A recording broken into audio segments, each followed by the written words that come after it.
For years, quiet tension between Jay-Z and 50 Cent has lingered beneath the surface of the music industry, sparking endless speculation. Now, 50 is reigniting that conversation with renewed intensity and sharper focus. He's peeling back the curtain on old industry dynamics, questioning the stories people have accepted for far too long. This isn't nostalgia, it's a direct challenge to how power, influence, and control have really operated behind closed doors. By revisiting the past, 50 is forcing a hard look at who truly held leverage and who benefited most. And this time, the message hits a lot harder. I remember one time walking in the studio, Bleak Beans, everybody was in there, and I was like, man, I'm telling you, man, y'all got a chance right now, just flood it, put out a lot of music, because 50 Cent is coming. And, you know, 4 months later in the club hit and it was over. And it was just like, okay, now everybody got to sit on the sidelines and wait this tight to wave out. There's a huge difference in energy internationally in 50 Cent and Jay-Z. In fact, his largest selling record sold 430-something thousand copies. My largest selling records sold 5 million. Let them be fooled in America. I think there's a competition there because America can be purchased. You can buy it with marketing dollars. You see what I'm saying? But the rest of the world, there's not marketing dollars to go around. That's why I made a statement about Taylor Swift. I wish you would come take one of my awards so I could black his eye in front of everybody. And Jay disagrees. I want everyone to be clear. No one's scared of 50 Cent. Does that bother you? Does it bother you? No, it doesn't bother me. It's just his choice. Why would you have to make that clear when no one's ever asked me if I'm afraid of Jay-Z? The public is responding to his punk presentation. It's not 50 Cent. I don't have a problem with him. Kanye would not take a trophy from me. Neither Jay-Z. Right. Neither one of them. What would you have? For years, industry chatter has pointed to lingering tension surrounding 50 Cent's addition to the Super Bowl lineup, with rumors suggesting the move wasn't universally supported at first. According to those discussions, it took Eminem stepping in to make sure 50 secured his place on that stage. Whether the story was overstated or simply misread, it kept speculation alive about the power dynamics between these high-profile figures. What stood out most to fans, however, was the consistency of Eminem's support. Time and again, he's been publicly and privately aligned with 50. That loyalty has become one of the most talked about constants in their shared history. I sell more records than Jay-Z. But all you had to do was listen to Benny Siegel, and Benny Siegel was, oh my God. Oh my God. Yeah, he said that. That was the first of me actually hearing it. Like, oh shit. Like, I used to have questions like why every time my album dropped, Jay would drop right on top of me. He wouldn't let me breathe or right before me. Like, I was always close, and we always thought like, damn, if a kid, back then it was physical copies. So if you had $20, 20 bucks that you saved up and you was gonna buy an album, and it's under the same house, Rockefeller, between Jay and BC, 9 times out of 10 you won't buy the Jay-Z album. I never understood that every single album that I dropped, Jay dropped right on top. And it was like, damn, like that in-house competition at that magnitude was crazy. Jay already the boss, but I always thought that, like, let me breathe. But to maliciously plot to hold me back, I don't know, man. I don't believe that. I don't want to believe that.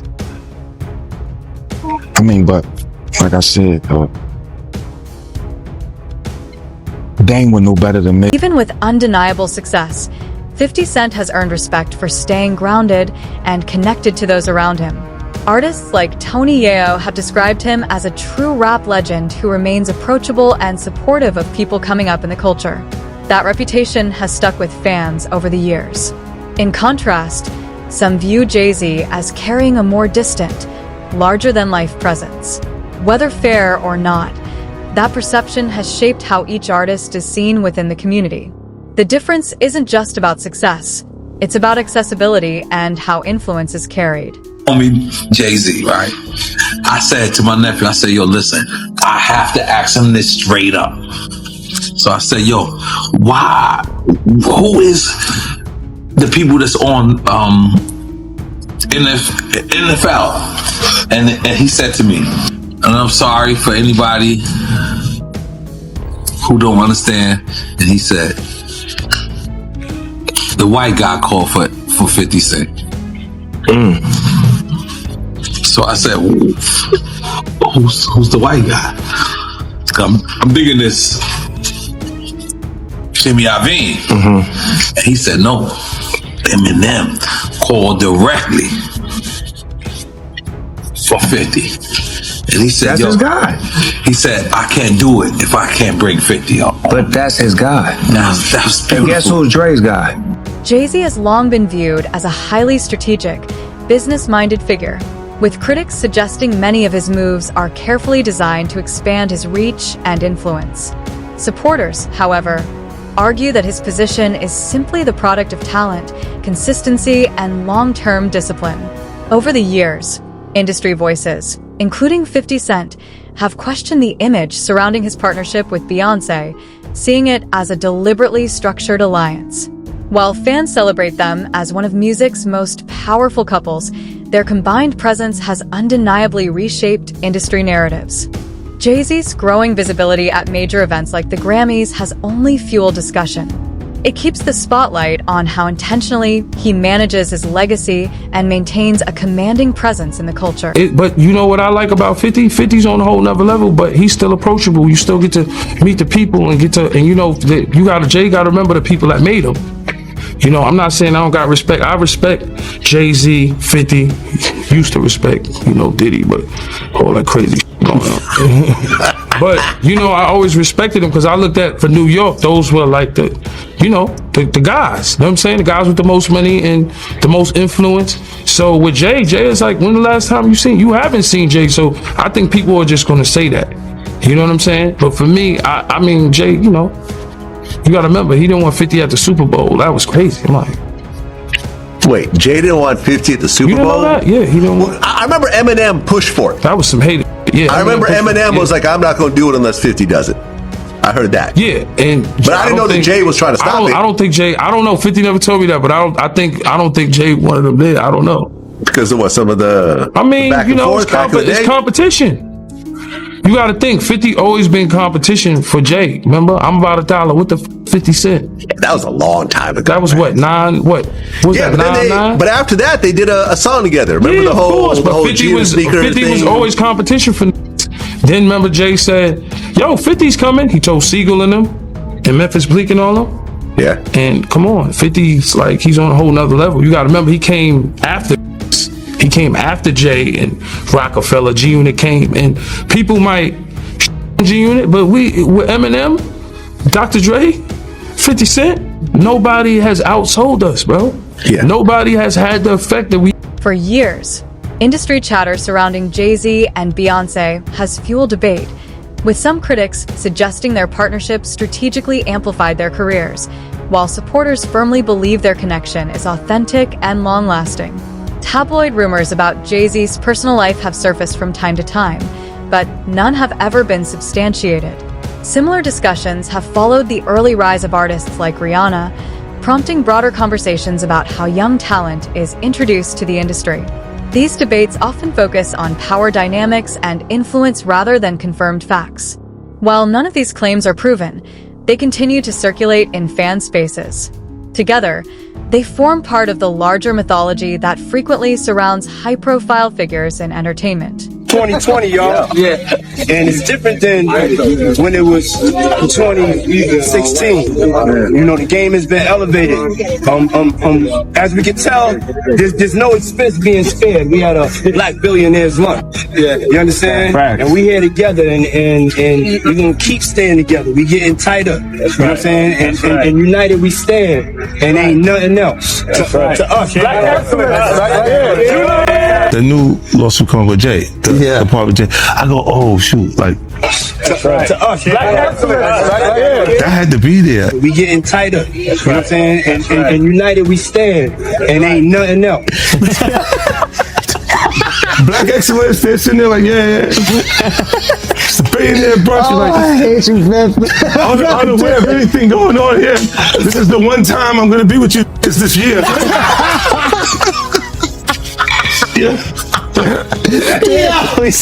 Come on, bro. Over time, Jay-Z has openly admitted to past personal mistakes, which has naturally kept public curiosity alive about what unfolded behind closed doors. That speculation intensified after widely circulated footage from a 2014 Met Gala after-party showed a tense moment involving Solange, while Beyoncé remained composed. The brief clip sparked widespread discussion about family dynamics and the pressures that come with life in the spotlight. Though no full explanation was ever publicly detailed, the moment became a cultural flashpoint. Fans and commentators alike debated what may have led to the confrontation. It remains one of the most talked about moments tied to their private lives. Sign that contract, the marriage contract. He got trophies. Now those trophies. Trophies came rolling in, buddy. He started getting Grammys left and right, man. I mean, look, if you look at his career, You're gonna let him say that? Jay was getting Grammy. He had one. Exactly. He had one. He didn't show up. He had like 20 now. Hold on. He had like 18 since he's been down. Look, he had one, bro. Hard Knock Life. You're not wrong. He was one. At the same time, he got them shits. He's like drinking. His picture thinks the cup. Wait a minute. So you're saying the success is derived from the marriage? I've absolutely been treated differently. The accolades. Because he's no longer viewed as what, like a street or gangster rapper. Now he's viewed as a businessman, entrepreneur, family man. And the biggest ones because of the position Beyonce's. Oh, wow. Jay-Z's career, you can look at that and say the association to Beyonce is when he started to receive the 16, 17 Grammys since he's been with Beyonce. Right? And you go prior to that, one. Right. You see what I'm saying? So that came in association, like you see the kids even have Grammys. Like they don't sing yet. They don't sing. Right. They don't rap yet. And they already have Grammys and shit. So it's like they give them this trophy so we secure that they're coming to the award show. It meant that much to the culture that they just gave them. Why are you so on top of the business side of Jay-Z? You know what I'm saying? Some people like to just be an artist. Yeah, I was actually forced to be an artist and a businessman because when I tried to get a deal, I couldn't get a deal, so I had to create Rockefeller Records. We actually created Rockefeller Records from nothing. And, so I was forced to know both. For years, both industry insiders and fans have speculated about the layered dynamics within Jay-Z and Beyoncé's relationship, especially given how public their lives have always been. Ongoing rumors involving other major artists only intensified the discussion, adding new angles to an already complex narrative. Beyoncé's consistently calm and controlled public presence has further fueled curiosity rather than quieted it. These moments have led many to question what truly anchors their partnership. Is it strategy, loyalty, or a careful balance of both? Whatever the answer, the fascination surrounding one of music's most powerful couples continues to hold global attention. Rihanna. She's from Barbados? Yeah. Okay. Okay, she's Bayesian. How did you come in contact with her? I mean, did you fly over there? No, Jay Brown had actually bought me a song. She has a song right now, and it's I wouldn't say massive because of her roots, but she has this outrageous song called Pony Replay.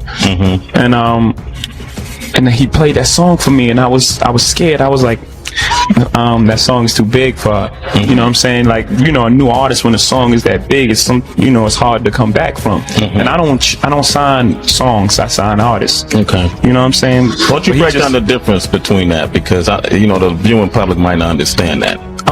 Some people chase the hot song for a minute, and then they sign, based on the song. I want to sign it based on an artist, based on, or based on the swagger, based on the level of talent, based on the writing, So I was a little reluctant when I first heard the song, and then, he kept going, Jay Brown, he kept being persistent. I was like, you know what, bring her by. And when she walked into our office, I was like, you know, she just had, it was just something about her. It was just, she had this, you know, it was just something about it. And then she performed the song, and I was like, okay. Okay. Then, you know, we sat down and we talked, and they were talking about how she would stay in the studio and try to get the verse over, and then come back the next day. I was like, oh, work ethic, everything is there. So we signed it that night. We didn't let her leave the office. Really? The 3 a.m. was when that contract got signed. So from the meeting around 3, 4 in the afternoon, we signed it by 3 a.m. Wow. That day, I was absolutely certain. But Jaguar has been warning us about Jay-Z. Jay-Z has now had an official lawsuit. It's everywhere. It's now being talked about louder than ever. I guess, does that give you some peace to know that people are finally really questioning this man? It's emboldening me. I spoke on Piers Morgan. I said that I had 3 victims that I've been working with, victims of the Carters, that were ready to come forward.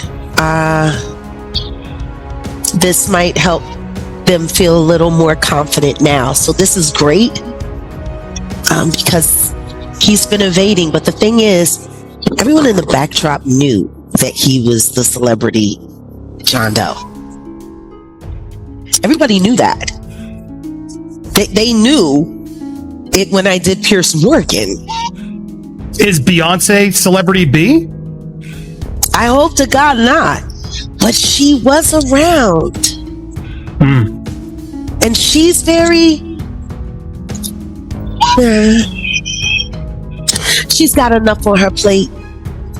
After everything that happened with the election and everything that's happening right now, I'm not going to dump on that woman. She got better fish to fry. What I will say is that her husband, she knows exactly who he is. Yeah. She knows. She knows. Rihanna was trafficked to Def Jam. She was an innocent baby when she came over here. And look at her now. 14 going on 15 years old. Flown over without parental supervision in a private plane by a man who was supposed to be a producer who auditioned her at 3 a.m. in the morning in a hotel room. Auditioning at 3 a.m. in the morning, a 14-year-old girl. She was flown to another country. She was taken to Def Jam headquarters. She was left in a conference room alone with Sean Carter for nearly 6 hours alone with no parental supervision. Her father collected a $500,000 check. She has the fastest inked deal in... A recent legal filing has drawn renewed attention after Jay-Z was named in a civil lawsuit connected to an alleged incident following a past MTV Video Music Awards afterparty. Jay-Z has firmly denied the accusation, stating that the claims are untrue and emphasizing that any legitimate investigation should be handled through criminal proceedings rather than civil action. He also pushed back against the attorney involved, suggesting the case is being leveraged for publicity or personal benefit. The situation has quickly reignited broader conversations about legal disputes involving high-profile figures.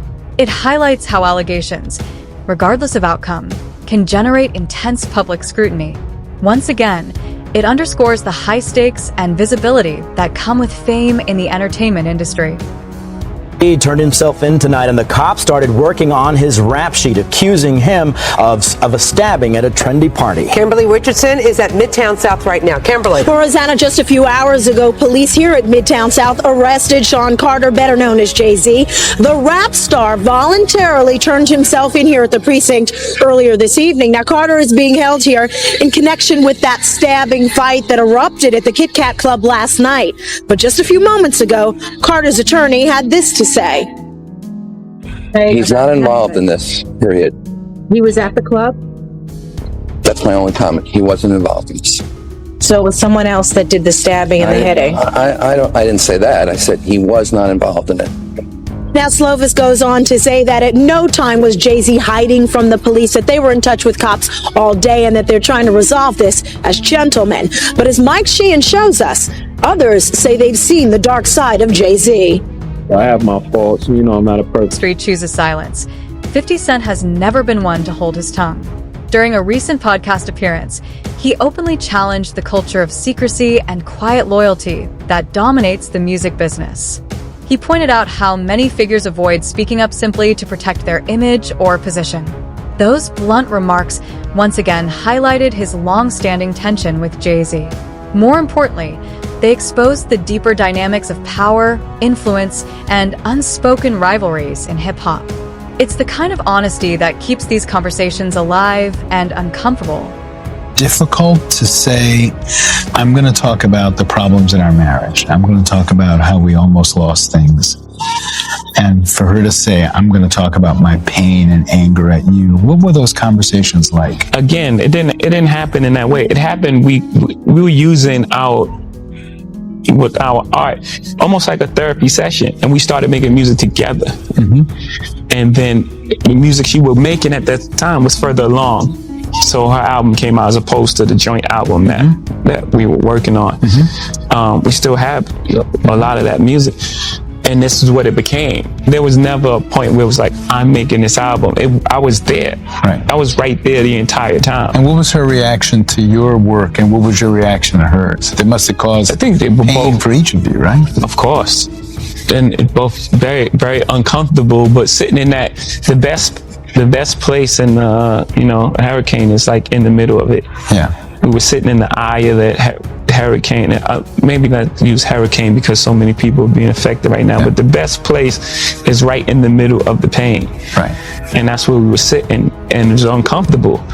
And we had a lot of conversations, and really proud of the music she made, and she was really proud of the art I released. And at the end of the day, we really have a healthy respect for one another's craft. I think she's amazing. Right. Most people walk away and like divorce rate is like 50% or something, because most people can't see themselves. The hardest thing is seeing pain on someone's face that you caused and then have to deal with yourself. Yeah. So most people don't want to do that. Yeah. You don't want to look inside yourself. And so you walk away. It's my soulmate, it's the person I love, and you can be in love with someone, you can love someone and if you haven't experienced love and you don't understand it and you don't have the tools to move forward, then you're going to have complications, period. And if you can either address it or you can pretend until it blows up at some point. And for us, we chose to fight for our love, for our family, to give our kids a different outcome. You see, to break that cycle. For black men and women, to see a different outcome. Like you were saying, it's not this celebrity couple. We were never a celebrity couple. We were a couple who just happened. During an appearance on Big Boy TV, 50 Cent turned his attention toward Jay-Z with his signature mix of sharp humor and unfiltered commentary. He playfully mocked Jay-Z's recent fashion choices, comparing them to shifting artistic trends rather than street influence. More than the jokes, the moment underscored 50's reputation for speaking freely without concern for industry backlash. Where others choose caution, he chooses honesty. There are no filters, no quiet edits, and no hesitation. If 50 has a thought, he puts it out there, regardless of who's paying attention. Twist in a high-profile lawsuit accuses rapper Jay-Z of raping a 13-year-old girl in 2000 alongside Sean Diddy Combs. The lawsuit, originally filed in October, was refiled today to include Jay-Z as a defendant. The anonymous accuser claims the assault occurred at an MTV Video Music Awards after-party. Jay-Z has denied the allegations in a statement on Roc Nation's Instagram, calling the accusations heinous and urging a criminal complaint be filed instead of a civil one. He also criticized the attorney behind the lawsuit, Tony Busby, accusing him of exploiting the case for Jaguar Wright has long shared candid reflections on her time in the music industry, including her experiences working alongside Jay-Z. She describes him as strategic, highly calculated, and formidable, a presence few are willing to confront directly. Her perspective sheds light on the subtle power plays and hierarchical structures that dominate hip-hop. By sharing her observations, she adds depth to ongoing conversations about influence, strategy, and reputation. These insights reveal how behind-the-scenes dynamics can profoundly impact careers. In doing so, Wright's commentary emphasizes just how calculated industry relationships can be. That if you throw little and you don't throw out allegations, but like you kind of poke fun at them, you just ask questions. You're not worried that it comes back your way. Like people dig up your past and try to pull stuff up. I don't have that in my past. Everybody got a little bit. Look, like, I took enough. I took a pill, but it was for me to perform better, for her to remember, buddy. I didn't give her a drink so she forget what the happened.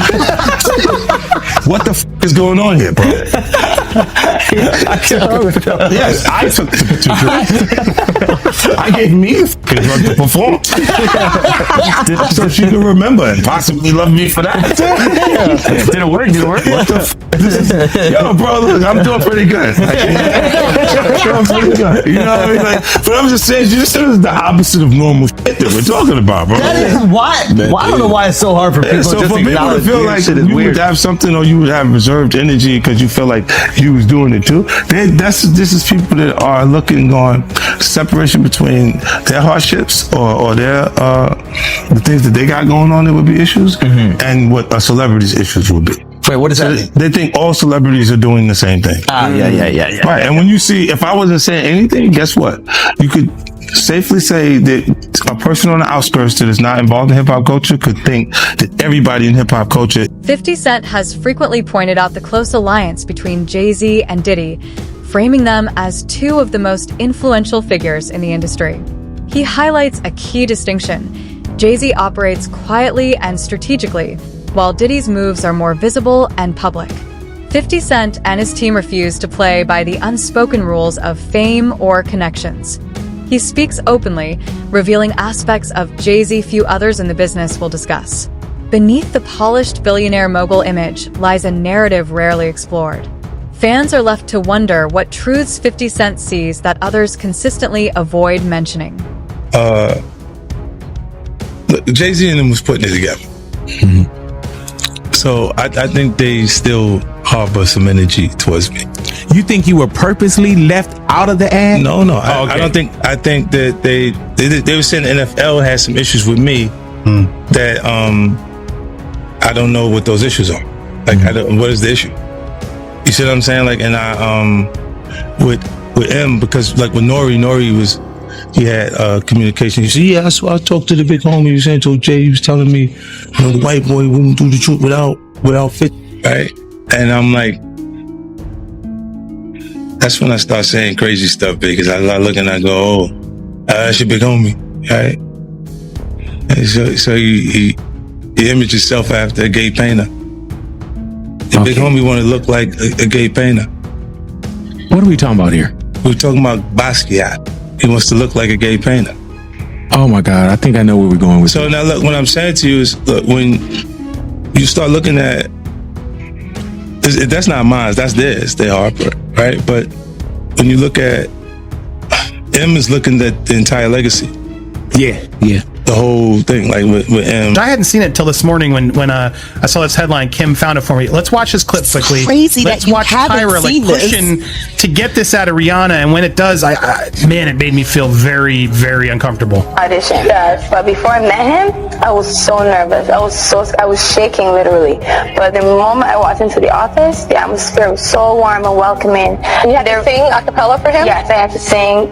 I sang Fun to Replay. I sang another ballad from the album last time. So then what did he say to you? He said something to you.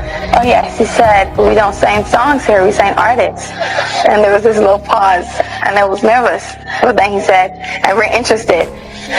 And there was this sudden feel of relief. But then he said something about a window and a door or something. Oh, then he said, he did it whole I did a lot of homework on you this lady. He said, there are two ways to leave here, either through the door with the deal sign or through this window, and we're on the 29th floor. So you was like, where's the pen? Where's the paper? I'm signing. Yeah. The audience is so uncomfortable. Like, I don't know if Tyra was trying to get that on the record, but my God, what Jaguar? He threatened her. This is her own words coming out of her mouth, and she was a kid at that time, correct? 15-year-old girl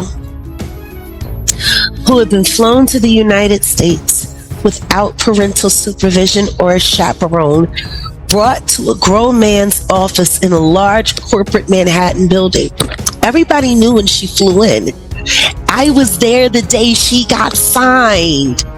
And beautiful. When I met her that day, I knew she was a star. Like, just her look, the way she walked into a room and her confidence, and she performed in my office. And she was what, 17 years old at that point? She was 16. 16, and she has the confidence of it. She's like an old soul in a sense, right? Absolutely. So she walks in your office, and what? She just belts out a tune. Belts out a tune. She performs, and I tell her, there's no way out of this office. I signed her that